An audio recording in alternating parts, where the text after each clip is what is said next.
In 2017, a construction worker operating a backhoe on a routine excavation project near the city of Mardin in southeastern Turkey struck something hard beneath the soil. The machine jarred. He climbed down expecting bedrock. What he found was carved stone, smooth, deliberately shaped by human hands into geometric patterns.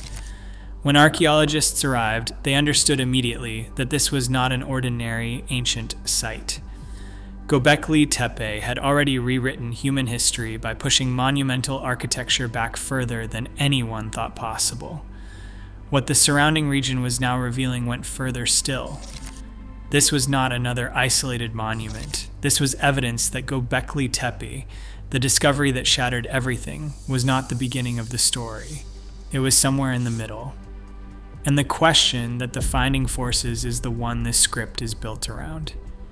If Göbekli Tepe already broke the timeline, what does it mean that something older is sitting in the same soil?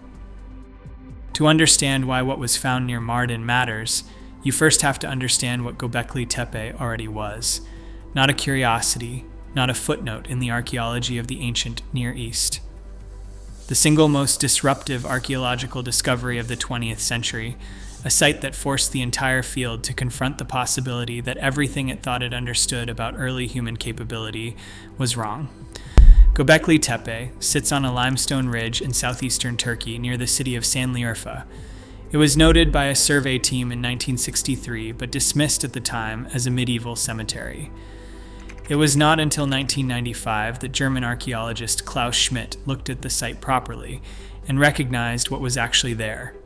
What Schmidt found beneath the surface was a complex of massive T-shaped stone pillars arranged in circles, some standing up to 18 feet tall, some weighing as much as 20 tons, carved with intricate reliefs of animals, abstract symbols, and geometric patterns, and fitted into sockets cut directly into bedrock.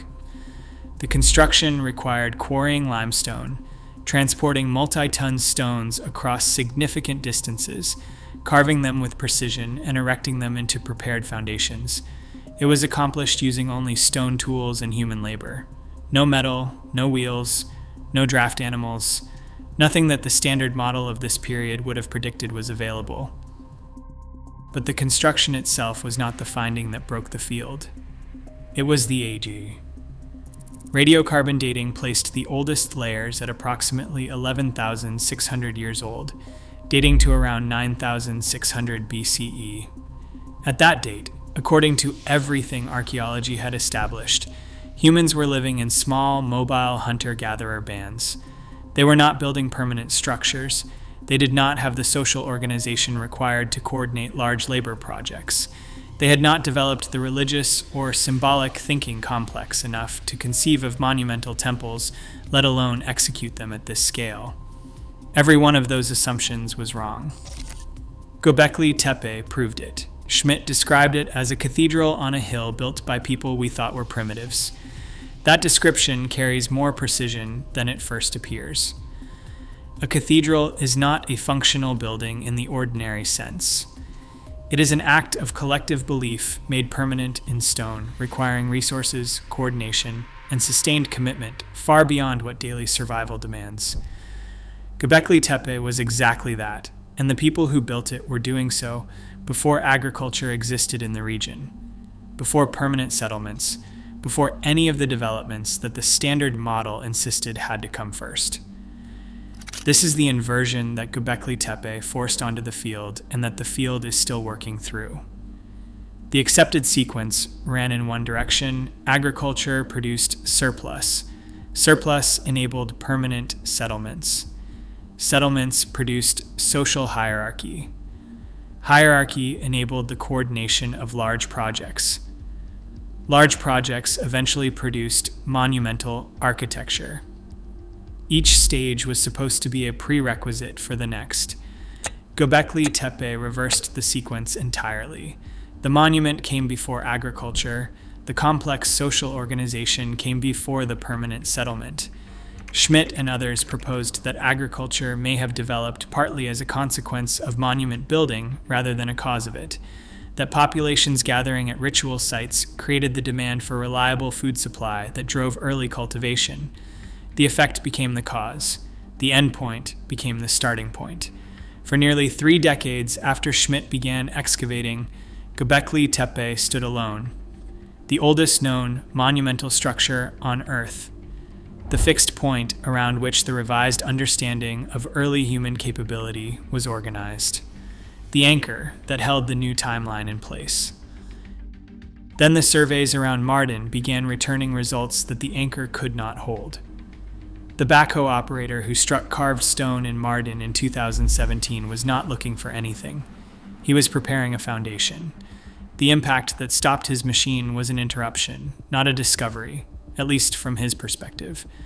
From the perspective of everyone who arrived after him, it was something else entirely. The site that emergency excavation revealed was named Boncuklu Tarla, which translates from Turkish as beaded field. Its physical setting was immediately distinct from Göbekli Tepe in ways that mattered. Where Göbekli Tepe occupies a hilltop position visible for miles across the surrounding landscape, Boncuklu Tarla sat in lower ground near ancient water sources embedded in terrain rather than commanding it.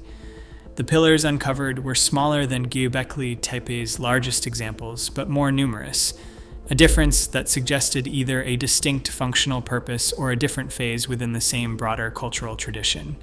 The carving style was recognizable, the T-shaped design, the geometric patterning, the deliberate symbolic imagery. The hand that had shaped Göbekli Tepe's stone had clearly shaped this stone too, or a hand trained in the same tradition had. Radiocarbon dating of organic material recovered from the site returned an initial result of approximately 12,000 years old, placing Boncuklu Tarla at rough contemporaneity with the oldest layers at Göbekli Tepe. That finding alone would have been significant. A second site of equivalent age and comparable sophistication, demonstrating that Göbekli Tepe was not a solitary eruption of unexpected capability, but something that existed in relationship with other construction. The field had suspected Göbekli Tepe might not be unique. Boncuklu Tarla began to confirm it. But the more consequential results were not coming from the excavation trench. They were coming from above it. Archaeologists surveying the surrounding region using ground-penetrating radar and satellite imagery were finding that Boncuklu Tarla was not an isolated site in a largely empty landscape. Within a radius of roughly 20 miles, the surveys were detecting multiple locations showing the same subsurface characteristics: circular arrangements, dense stone concentrations, the signatures of buried architectural complexity repeated across a region that had not been systematically examined before. The area was not scattered with occasional ruins, it was networked. Site connected to site across a landscape that appeared to have supported coordinated construction activity across a wide area and across a significant span of time. This finding shifted the nature of the question the field was asking. Göbekli Tepe as a solitary anomaly had produced one kind of problem. How did hunter-gatherers build this, and why? A regional network of sites sharing construction techniques, symbolic vocabulary, and approximate dating produced a different and harder problem. This was not an anomaly requiring explanation. This was a culture requiring understanding. And understanding it meant following the survey results to the 2 sites that would sharpen the timeline most severely. Karahantepe and Tepe were not peripheral discoveries attached to the main finding at Boncuklu Tarla. They were the point at which the regional picture stopped being remarkable and started being genuinely disorienting. Because the dates coming back from those sites were not placing them alongside Göbekli Tepe on the timeline, they were placing them before it. Not by a marginal amount that could be absorbed into dating uncertainty and set aside. By enough that if the results held, the oldest known monumental architecture on Earth was not the site Schmidt had spent decades excavating on a hilltop near Sanliurfa. It was buried in fields a short distance away, and it had been waiting there undisturbed for somewhere in the region of 13,000 years. Karahantepe sits approximately 15 miles from Boncuklu Tarla in the same broad landscape of limestone ridges and ancient river valleys that defines this corner of southeastern Turkey. Excavation began in 2019. What archaeologists found beneath the surface matched the pattern established at Boncuklu Tarla and Göbekli Tepe in its broad outlines. The T-shaped pillars, the carved stone foundations, the evidence of communal gathering spaces organized with clear architectural intention, but the radiocarbon dating did not match. It exceeded it. Results suggested Karahantepe could be approximately 13,000 years old, potentially predating Göbekli Tepe by more than 1,000 years, and pushing the origin of human monumental construction back into a period the field had not seriously considered as a candidate for this kind of achievement. The carvings at Karahantepe deserve specific attention because they are not decorative in any casual sense. The animal imagery that covers the pillars, snakes, foxes, birds, and bulls, appears in specific combinations and orientations that recur across multiple structures at multiple sites. These are not random selections from the local fauna rendered in stone because the carvers found them interesting. The repetition of specific animals in specific relational positions implies a symbolic grammar, a shared language of meaning that the builders understood and that determined what went where and why. Some researchers have proposed the imagery encodes astronomical knowledge, with animal groupings corresponding to constellations visible in the night sky above southeastern Turkey at this period. Others argue the animals represent totemic identities, markers of distinct clans or lineage groups gathering at shared ritual centers. What neither interpretation disputes is that the imagery is organized, intentional, and consistent across a network of sites spread across 20 miles of landscape. That consistency is itself a finding. It means the people building these structures were in communication with each other, sharing a symbolic vocabulary precise enough to reproduce across separate construction projects, separated by distance and possibly by generations. The construction logistics at Karahantepe make the social implications unavoidable. The pillars were carved from single pieces of limestone, requiring first the identification of appropriate stone in the landscape, then careful extraction from quarry sites using tools made of the same material being worked. Individual pillars weighing multiple tons were then transported hundreds of meters to the construction site and erected into sockets cut into bedrock with a precision that ensured structural stability. Each stage of this process demanded something the traditional model of hunter-gatherer society explicitly denied these populations: specialist knowledge of stone properties and structural engineering, division of labor between groups handling quarrying, carving, transport, and erection, long-term planning across a project timeline measured in months or years rather than days, a stable food supply sufficient to sustain a workforce not engaged in hunting or gathering during construction periods, and coordination, meaning someone was directing this work, making decisions about design, sequencing labor, and holding the project together from conception to completion. None of that is compatible with small, egalitarian, mobile bands living at the margins of subsistence. All of it is visible in the stone. Then there is the burial. Karahantepe, like Göbekli Tepe, shows clear evidence of deliberate backfilling. The site was not abandoned and left to decay through neglect. It was carefully sealed, filled with soil, and closed. This is not the signature of a population that ran out of resources or moved on. It is the signature of a population that understood what it had built well enough to know how to end it. These structures held significance that required formal termination. The act of burial was itself a ritual, and whatever that ritual meant to the people performing it, it preserved what they built across 13,000 years of silence, waiting for a machine to strike stone and break it. To place Karahantepe and the Tas-Tepeler network in their correct context, you have to understand what the world was doing while these structures were being built. Because the builders were not operating in a stable environment that allowed for the kind of patient, incremental development the old model assumed. They were building in the middle of a planetary emergency. Between roughly 13,000 and 11,000 years ago, the Earth was undergoing one of the most dramatic climate transitions in the entire span of human existence. The Younger Dryas, a period of sudden and severe cooling that interrupted the gradual warming trend following the last ice age, had locked much of the northern hemisphere back into near-glacial conditions with a speed that the geological record captures as almost instantaneous by the standards of deep time. Then it ended, just as abruptly, giving way to the warmer, more stable Holocene climate that persists today. The transition between those two states was not gentle. Sea levels rose dramatically as glaciers melted across the northern hemisphere, flooding coastal zones that had supported human populations for thousands of years. Ecosystems were reorganized at a pace that outran the adaptive capacity of the megafauna that hunter-gatherer communities depended on. Mammoths, woolly rhinos, giant deer, species that had anchored the diet and the symbolic world of Ice Age populations across Eurasia, were disappearing. The productive coastal territories where many communities had built their lives were going underwater. The world that these people had inherited was being dismantled around them. The traditional archaeological interpretation of this period treats climate stress as the slow engine of innovation. Populations under pressure eventually develop agriculture. Agriculture eventually produces surplus. Surplus eventually enables the complexity that produces cities and writing and everything that follows.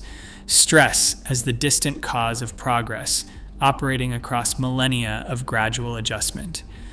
What Karahantepe and the surrounding sites suggest is that the relationship between crisis and human response was not slow and it was not gradual. Some populations responded to the dismantling of their world not by retreating into pure survival behavior, but by building. The question the evidence cannot yet fully answer is why. 4 explanations have been proposed, and each carries a different implication about what these structures actually were. The first is ritual response. If the animals and ecosystems that hunter-gatherer communities depended on and organized their symbolic lives around were disappearing, monument building may have been a collective response to that loss, an attempt through ceremony and construction to petition whatever forces governed the world or to restore a balance that climate change had broken. The second is population concentration. As coastal zones flooded and productive territories shifted, displaced communities may have converged on regions like southeastern Turkey where water and resources remained reliable, forcing the development of new social structures to manage larger and more diverse groups, with monuments serving as neutral gathering grounds or territorial markers between communities that needed to coexist without conflict. The third explanation is knowledge preservation.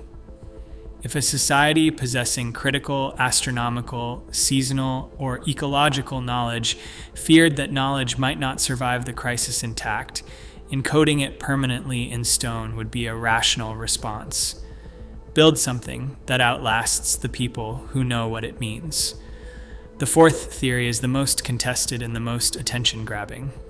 Reconstruction, the idea that the builders were not primitive hunter-gatherers achieving sophistication for the first time, but survivors or descendants of a culture already disrupted by earlier climate catastrophe, attempting to rebuild or remember what had been lost.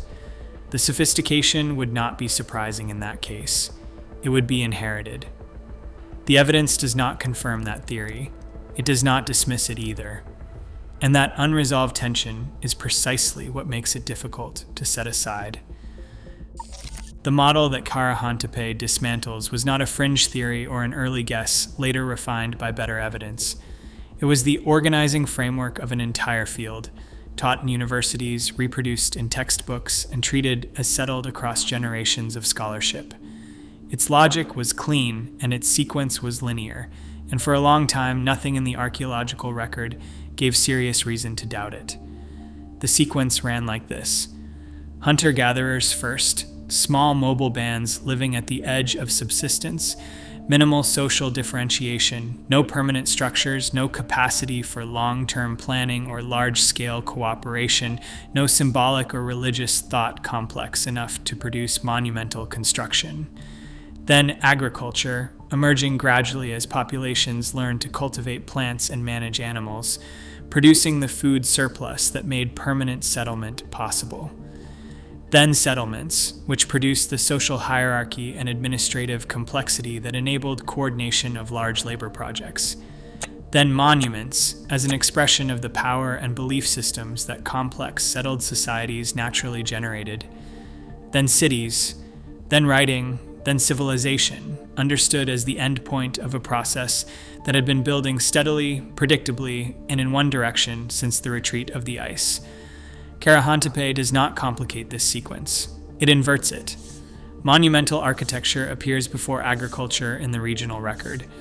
Complex social organization, division of labor, specialist knowledge, long-term project coordination appears before permanent settlement. Sophisticated symbolic systems, a shared visual language consistent across a network of sites covering 20 miles of landscape, appear before writing by thousands of years. Every development that was supposed to be a prerequisite for the achievements visible at these sites arrived after those achievements were already complete. The prerequisites followed the outcomes they were supposed to enable. The model was not just incomplete, it was backwards in the places that mattered most. The revised picture that emerges from the Taz-Tapiler network looks less like a staircase and more like a response. Hunter-gatherers in this region were capable of monument construction and sophisticated social coordination, not as the end product of a long developmental sequence, but as a direct response to specific pressures operating at a specific moment in climate history. Capability was not the limiting factor, circumstance was. When the circumstance arrived, the capability was already there. The inversion proposed by Göbekli Tepe and now deepened by Karahantepe applies to agriculture itself. The gathering of large labor forces at ritual construction sites created a demand for reliable, concentrated food supply that existing hunter-gatherer subsistence strategies could not meet at scale. Agriculture may have developed not as the slow product of accumulated ecological knowledge, but as a practical solution to the logistical problem that monument building created. The monuments did not follow from agriculture. Agriculture followed from the monuments. The arrow of causation points in the opposite direction from the one the old model drew. The geographic question makes the implications wider still. Southeastern Turkey's combination of political isolation and limited modern development meant these sites survived undisturbed long enough to be found. More heavily developed regions, coastal areas now submerged under the sea level, rise that accompanied glacial retreat, zones continuously inhabited and built over across thousands of years of urban expansion, may have held equivalent or older evidence that is simply gone, not undiscovered, destroyed. The disturbing possibility is not that Karahantepe is the oldest example of human monumental construction.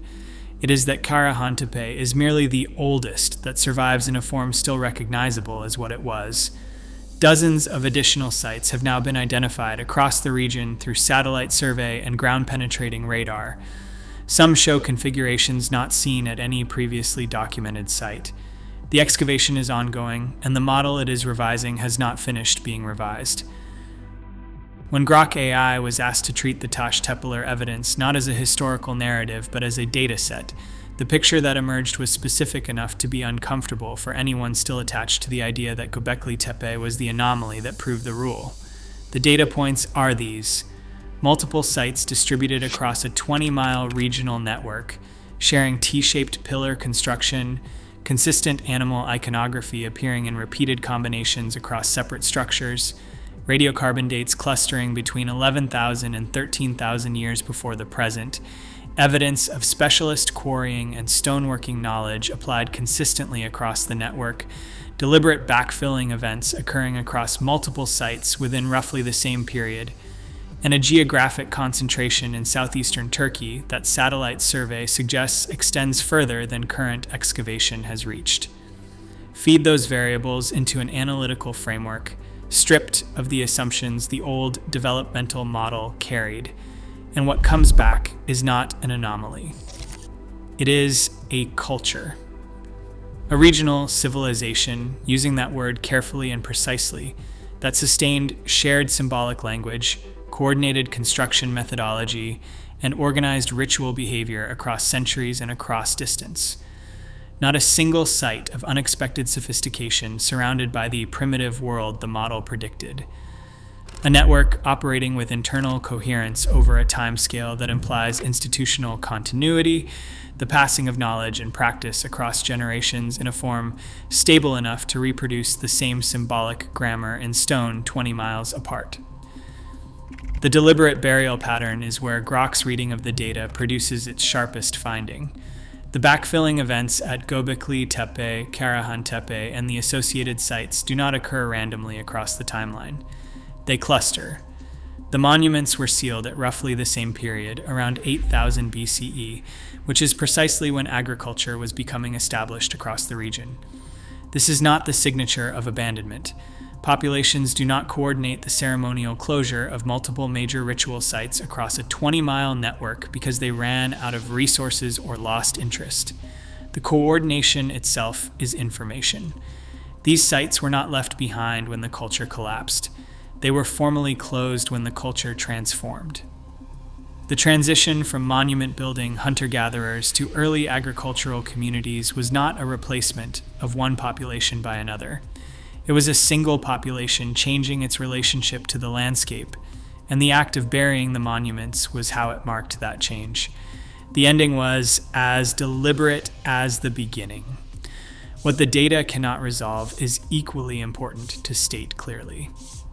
Why southeastern Turkey specifically remains an open question. The regional concentration could reflect genuine geographic uniqueness, the particular combination of resources, climate, refuge status, and population pressure that made this area the crucible for this development. Or it could reflect preservation bias, the accident of geology and political history that kept these sites intact, while equivalent evidence elsewhere was destroyed. The data does not currently distinguish between those explanations, and the distinction matters enormously for what the Taştepeler network actually represents in the full span of human prehistory. The animal iconography presents a second unresolved problem. The symbolic grammar visible across the sites is consistent enough to confirm shared meaning, but has not been decoding with any confidence. Whether it encodes astronomical knowledge, totemic identity, mythological narrative, or something without a modern category to receive, it remains genuinely open. The stone is communicating something. The precise content of that communication is still beyond reach. What the data does establish, without ambiguity and without requiring any of the more contested interpretations, is the finding that the field is still absorbing. Göbekli Tepe was not the origin point of human monumental construction. It was a data point in a sequence that begins earlier, extends further, and connects more sites across a broader landscape than the model that Göbekli Tepe itself already broke had any framework to accommodate. Return to the construction worker, the backhoe, the jarring stop, the climb down to see what the machine had struck. He had no idea what he was touching.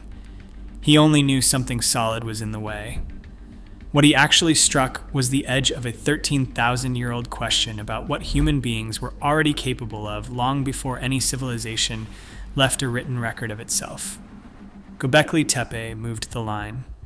Karahantepe and the Taştepeler network moved it again. The surveys are still running. The radar is still reading fields that have not been opened. The question this script began with now has a partial answer. If Göbekli Tepe already broke the timeline, what does it mean that something older is sitting in the same soil? It means the timeline was never fixed, and the next construction worker who strikes stone may move it again,